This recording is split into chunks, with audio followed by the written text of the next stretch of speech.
A ver, siempre se ha dicho que la pena de muerte se implanta en casos muy graves porque se trataría de algo ejemplarizador. ¿Usted piensa que cumple ese efecto? Nunca he sido partidario de ello. Mi opinión personal es si hay un delito grande. Yo no juzgo este caso porque no soy para juzgar, ¿verdad? Si hay un delito grande, creo que no remedia nada. Prepárate para escuchar las historias más escalofriantes de asesinos en serie latinoamericanos. Esto es Perfil Criminal con Tania Mino.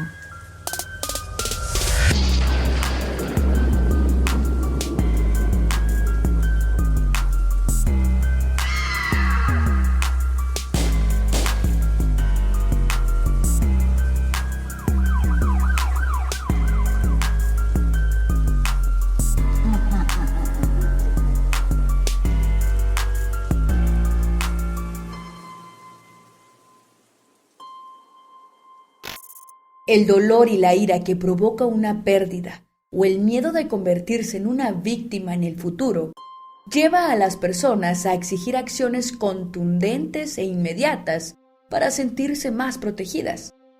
En Latinoamérica existe una tendencia por aplicar medidas de sanción y represión, muy por encima de las de prevención. Y es que la prevención está asociada a largo plazo y en un principio pareciera no tener un vínculo tan directo con el enfrentamiento del delito. No obstante, cualquier estrategia de seguridad implementada que prescinda de la prevención está condenada al fracaso. Tampoco intento decir que debemos prescindir totalmente de las medidas correccionales. Debe existir un equilibrio, ya que por más armoniosa que sea una sociedad, la transgresión siempre va a estar presente, tal como ocurrió con el caso de los psicópatas de Viña del Mar. Bienvenidos al cuarto episodio de la tercera temporada de Perfil Criminal.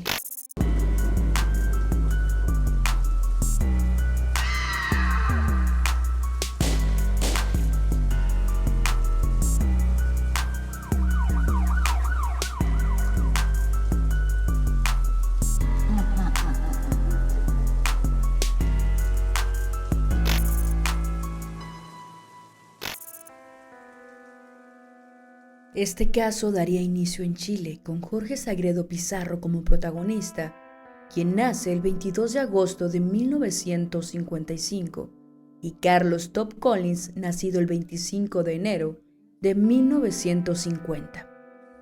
Sobre su infancia e historia de vida no hay archivos, y es que protagonizaron hasta ahora la mayor historia criminal registrada en el país, que ni siquiera hubo una preocupación por averiguar qué pudo haberlos orillado a realizar tales actos. Lograron poner de cabeza a los servicios policiales en la búsqueda de los responsables de una serie de crímenes durante más de un año, sin imaginar que tenían al enemigo dentro de casa. Eran policías. En aquel momento, Top Collins tenía 32 años, era casado y tenía 2 hijas. A los 16 años ingresó a la Marina y se le dio de baja por problemas psicológicos. Para formar parte del cuerpo policial, ocultó este antecedente. Ingresó porque le gustaba el uniforme y también los policías. Llegó hasta el grado de cabo segundo. En cambio, Jorge José Sagredo Pizarro era muy distinto a su compañero. Era soltero, tenía una hija, llevaba 9 años de servicio teniendo un desempeño regular, pues tenía problemas de adaptación y dificultades para obedecer a sus jefes, lo que ocasionó algunos castigos. Tenía 27 años cuando fue detenido. Se habían conocido años atrás cuando ambos desempeñaban labores en la ciudad de Limache y luego en Viña del Mar. Acostumbraban a patrullar en zonas oscuras donde los enamorados hacían de las suyas. Al principio, Sagredo iba solo a mirar cuando estaba de franco. Luego se hizo acompañar por Top, quien en su momento le dio a entender que ya no se conformaba tan solo con mirar. Se reunían exclusivamente para delinquir.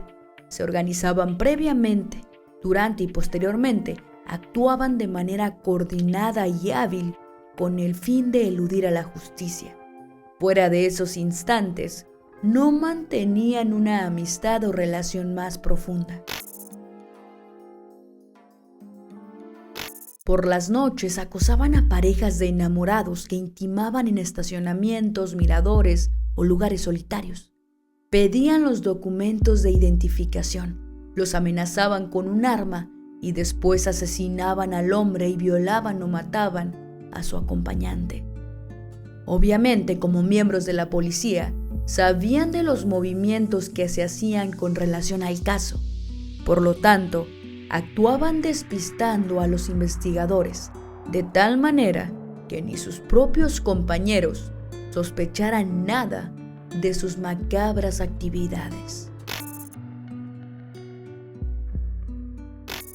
La historia criminal se inició con robos pequeños. El 26 de junio de 1980, cometieron un robo con intimidación a una pareja, sustrayéndoles dinero. El 5 de agosto de 1980, Sagredo y Top Collins se reunieron en la plaza de Viña del Mar. Vieron a una pareja que conversaba dentro de un auto. Se acercaron al vehículo. En ese momento, el hombre salió del auto y se les fue encima. Sagredo le disparó a quemarropa, provocándole la muerte. Nos subimos al auto y yo me senté atrás, al lado de la mujer, y nos trasladamos más adelante por el camino El Olivar. Top se la violó y posteriormente yo. Luego dejaron ir a la mujer, de quien nunca se supo nada, ya que no presentó denuncia por el delito.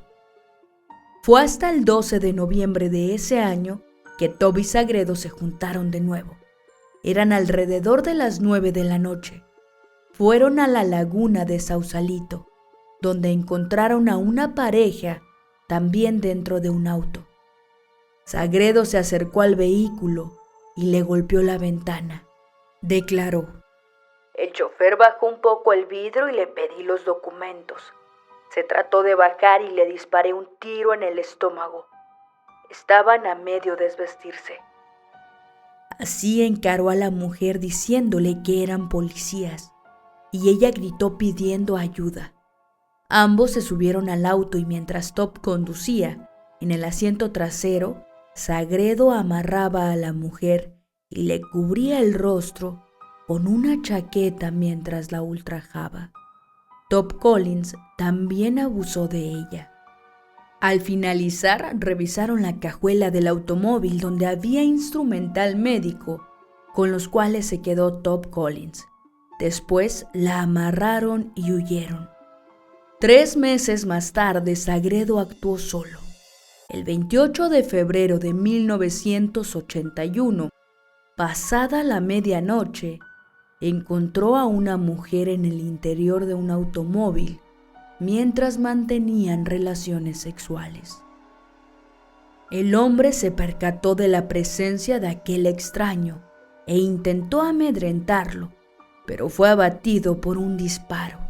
Sagredo declaró: el auto estaba cerrado y ella misma sacó el seguro de la puerta. En ese momento me reconoció. Quería arrancar, pero no pudo. Se puso a gritar: ¡No, no me mates! ¡Te conozco, eres Paco! Aparentemente esto lo puso muy nervioso y disparó. Ella era una sexoservidora conocida como la Topollillo. A estas alturas la población ya se encontraba alarmada y ya se hablaba del psicópata de Viña del Mar. La Crónica Roja volvió a tener noticias de ellos durante finales de mayo, con un hecho tanto o más cruel que los anteriores. El 25 de mayo en la noche, abordaron un taxi en el centro de Viña del Mar. El chofer era un conocido de Sagredo a quien le pidieron que los llevara al sector de Gómez Carreño, pasando por la Granadilla. Cuando llegaron ahí, le detuvieron y le obligaron a cambiar al asiento trasero. Sentado junto a Sagredo le reconoció y al preguntar qué le iba a pasar, este le quitó la vida de un balazo y abandonaron el cadáver en un terreno baldío. Necesitaban un automóvil para el nuevo golpe. Se dirigieron entonces a la zona alta de la ciudad.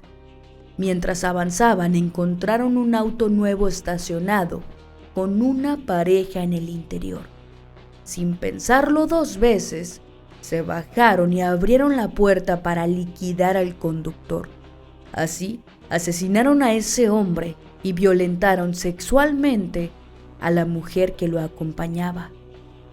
Posteriormente, la abandonaron e incendiaron el taxi. La ola de terror para las parejas viñamarinas aún no terminaba. El 28 de julio, Top y Sagredo se reunieron nuevamente en la plaza de Viña del Mar a eso de las 9 de la noche. Tomaron un taxi y le pidieron que los llevara a Canal Beagle. En un paso bajo nivel descendieron del auto y bajo amenazas le ordenaron al chofer que se sentara en el asiento trasero. Mientras se cambiaba, Top le disparó por la espalda. De ahí nos fuimos al olivar y en una curva lo botamos. Al dar la vuelta me percaté que el taxista estaba vivo y Top le pegó otro balazo. Se fue hasta abajo después que había estado agarrado de una alambrada. Esa fue la declaración de Sagredo sobre el hecho. La loca noche no había terminado allí. Una patrulla de investigaciones los siguió por el camino, por lo que se escondieron durante 1 hora.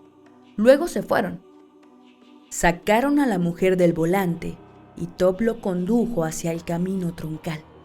Entró por un camino de tierra y ahí la mujer fue violada por Sagredo. Top intentó hacerlo también, pero no pudo. Retornaron hacia el camino troncal y Sagredo le dijo a la mujer que se fuera. Ella, en un momento de claridad, le pidió sus cosas y algo de dinero para regresar a su casa, ante lo cual Sagredo accedió, dándole 50 pesos para la movilización y devolviéndole sus pertenencias. Ellos, en tanto, regresaron a Valparaíso y dejaron el auto estacionado frente al cuartel de investigaciones de la ciudad. El remate se produjo la madrugada del 1 de noviembre de 1981, el día de Todos los Santos. Sagredo actuó solo. Caminó y se dirigió al puente Capuchinos. Bajó y encontró a una pareja de jóvenes conversando. Me escondí detrás de un montón de tierra. En ese momento, la mujer me vio y el hombre fue hasta donde yo me encontraba y me golpeó de karate en el cuello. Mientras se recuperaba, la mujer le gritó a su acompañante: ¡Cuidado, tiene un revólver! Ante eso, Sagredo le disparó al joven por la espalda antes de que pudiera reaccionar y luego forcejeó con ella, ya que intentó violarla. Ante sus inmoderados gritos, le dio un tiro a quemarropa y la asesinó. Sagredo tomó un microbús a su casa y bebió hasta embriagarse. Sagredo era un hombre alcohólico y al estar ebrio se tornaba violento. Tenía problemas con su conducta, principalmente a la hora de acatar órdenes y respetar jerarquías. Alguien de inteligencia normal, cultura baja, impulsivo, agresivo, aunque su agresividad permaneció muchas veces oculta. Por otro lado, Top Collins era una persona más templada. Cuando se le preguntó por qué había cometido los asesinatos, respondió que por defensa propia, ya que él se preocupaba principalmente de mirar a las parejas, pues eso le causaba una gran excitación, lo que revelaba un grado importante de voyerismo en su personalidad. Cuando era descubierto, atacaba y mataba, y en ocasiones violaba.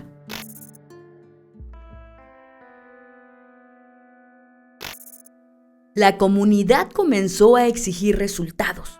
Resultaba imperioso poner atajo a estos hechos que habían terminado por menguar la actividad nocturna de la ciudad y por ende los ingresos de los comerciantes. En los meses siguientes se produciría la llegada de turistas y del Festival de la Canción, situaciones que podrían despertar el deseo de estos psicópatas. Por cómo actuaban, el temor comenzó a inundar a la opinión pública, no solo de la zona, sino también al resto del país, pues otros delincuentes podrían imitar estos acontecimientos. Pero el 2 de marzo de 1982, todo cambió. Un rumor corre fuerte por las calles de la ciudad Jardín. Cayó el psicópata. El presunto asesino era Luis Eugenio Gubler Díaz, un conocido empresario de la zona, director del Banco Nacional, dueño de una empresa relacionada con mercados argentinos, holandeses y estadounidenses, socio de la constructora Costa Gubler, además hijo de Luis Gubler Escobar, presidente de la Compañía Sudamericana de Vapores. Además era esposo de Mariana Herrera, hija del exalcalde de Viña del Mar.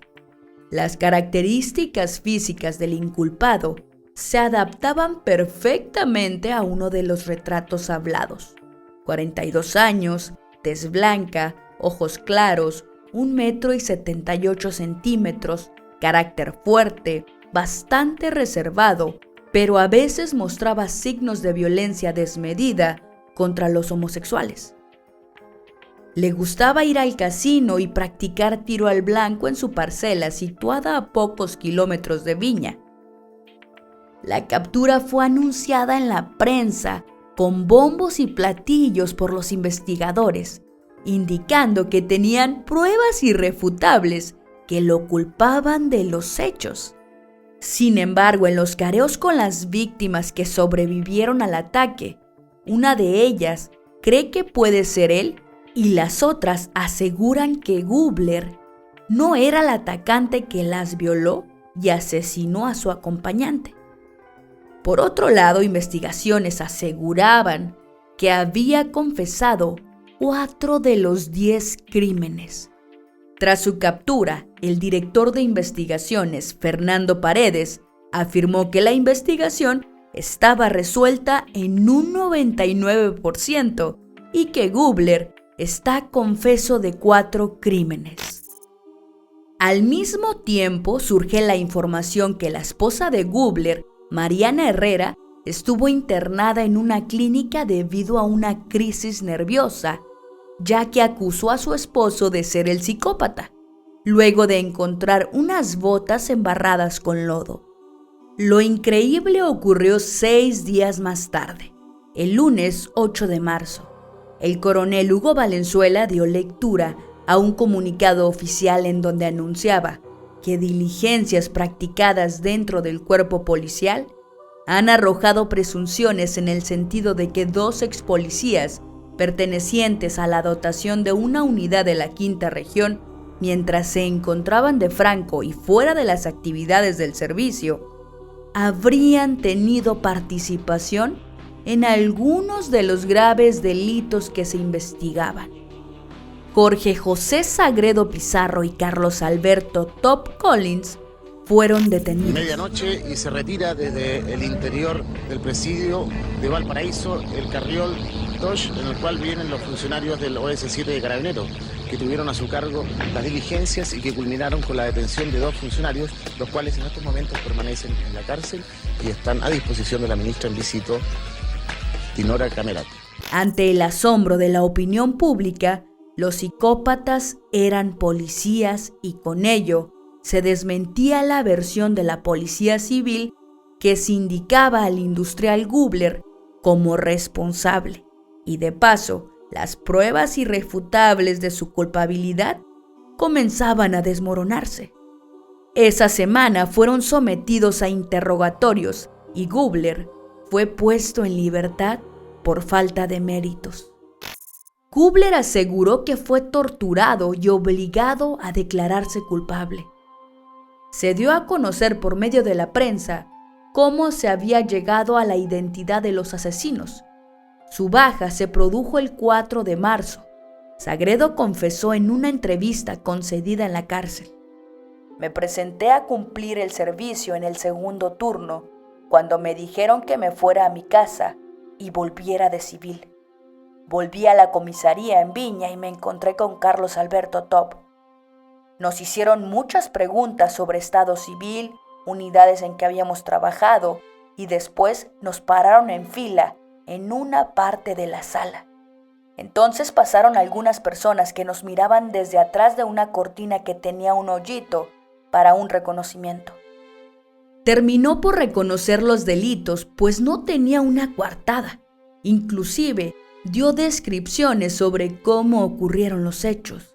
Mientras Top afirmaba que era inocente y que Sagredo cubría a alguien, además de afirmar que su familia estaba amenazada de muerte. Sagredo también confesó que después de cada crimen en que mataba y violaba, sentía un intenso dolor de cabeza, y la madrugada del 1 de noviembre no fue la excepción, por lo cual bebió hasta emborracharse. Dentro de los informes hay temas que no quedaron del todo claros, como los testimonios de varios testigos claves que no reconocieron a Sagredo y a Top como los responsables. No obstante, quedó para siempre la duda si realmente no existió la participación de terceras personas en el hecho, específicamente si Gubler era tan inocente como se afirmó, pues incluso una de las mujeres violentadas no reconoció inicialmente a los psicópatas como sus agresores, sino al empresario primeramente inculpado. Después de más de 10 meses de proceso, el 8 de enero de 1983, se les dictó sentencia por los 10 asesinatos y las 4 violaciones. Fueron condenados a la pena de muerte. La noticia terminó con la esperanza de los familiares de los inculpados en la posibilidad de que una cadena perpetua les salvara la vida.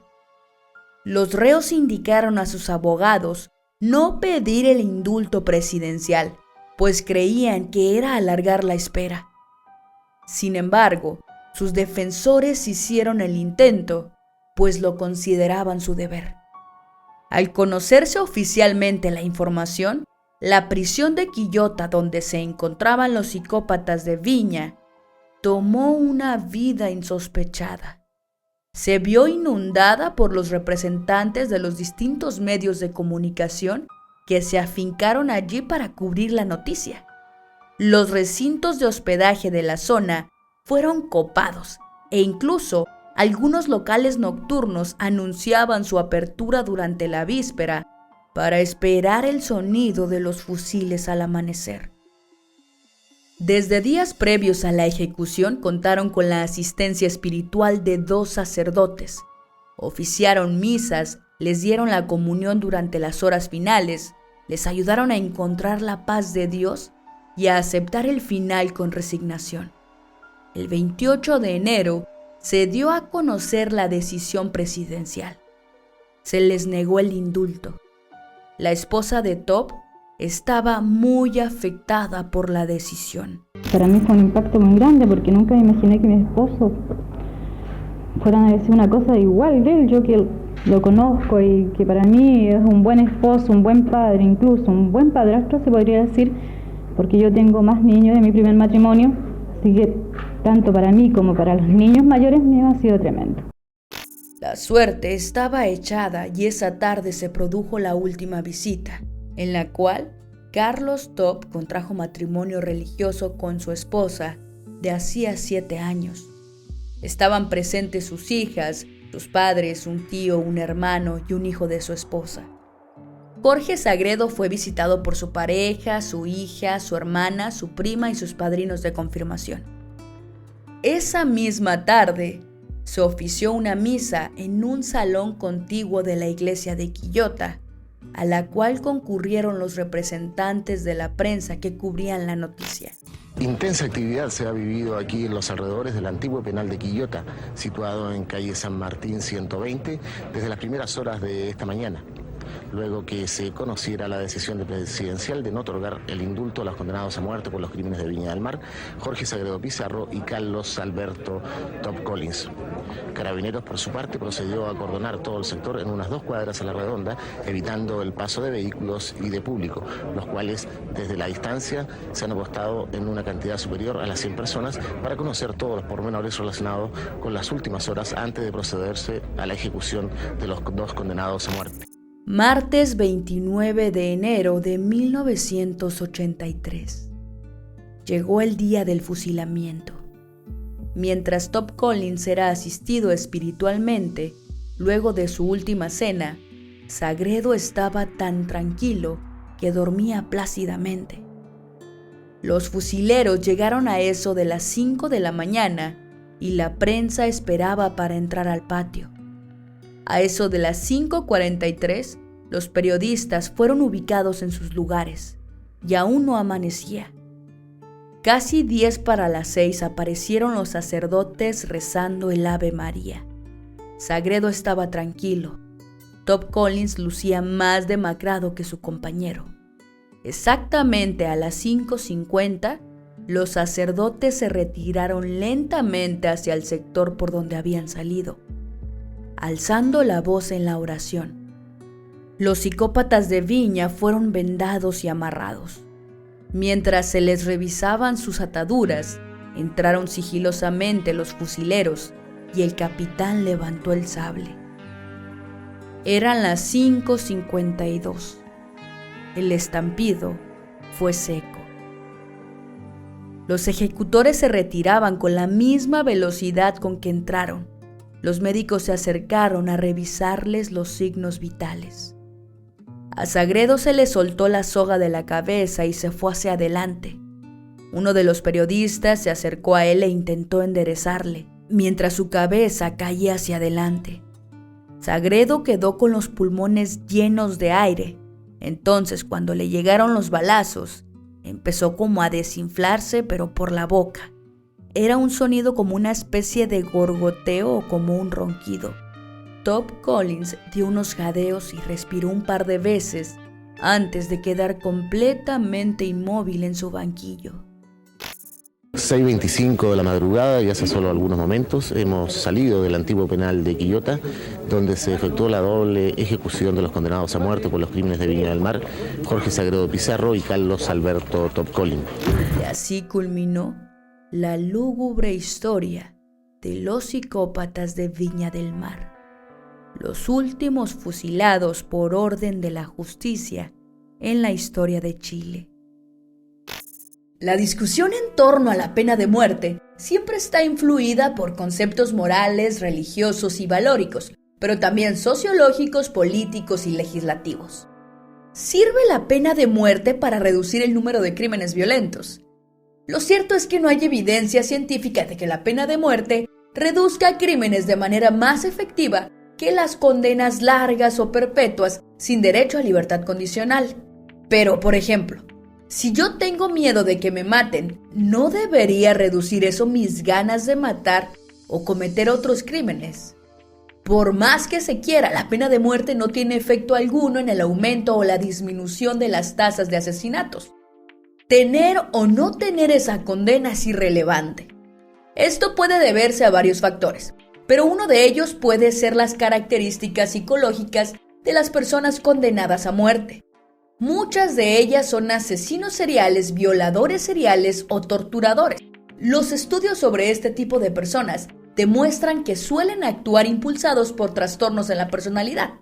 En estos casos, sería difícil, prácticamente imposible, que la pena de muerte o cualquier otra tenga un carácter disuasivo en ellos. Aunado a que siempre existe el riesgo de condenar a muerte a una persona inocente. Lo ideal sería que cualquier discusión en torno a la pena de muerte considere la evidencia que existe. Y que si queremos implementarla, no lo hagamos creyendo que reducirá las violaciones y asesinatos, sino simplemente porque queremos mostrarnos severos y firmes con la delincuencia. Eso sí, sin olvidarnos de implementar estrategias preventivas que de verdad puedan reducir los crímenes violentos. Muchísimas gracias por escuchar hasta el final. Los invito nuevamente y reiteradamente a que nos sigan en las redes sociales y en todas las plataformas de audio en donde nos escuchan puedan también seguirnos o darnos una review. Quiero disculparme por la tardanza de este episodio. Tengo unos problemas con una muela de juicio. Ha sido muy doloroso, entonces me ha imposibilitado de cierta manera grabar estos episodios de la semana. Pero la próxima semana ya estarán todos en tiempo y forma, chicos. Agradezco su paciencia, su apoyo y sus mensajes de afecto. Y bueno, chicos, sin más que decir, ya saben que no me gusta hacer las despedidas muy largas. Me despido, mi nombre es Tania Mino, esto fue Perfil Criminal y nos escuchamos la próxima semana.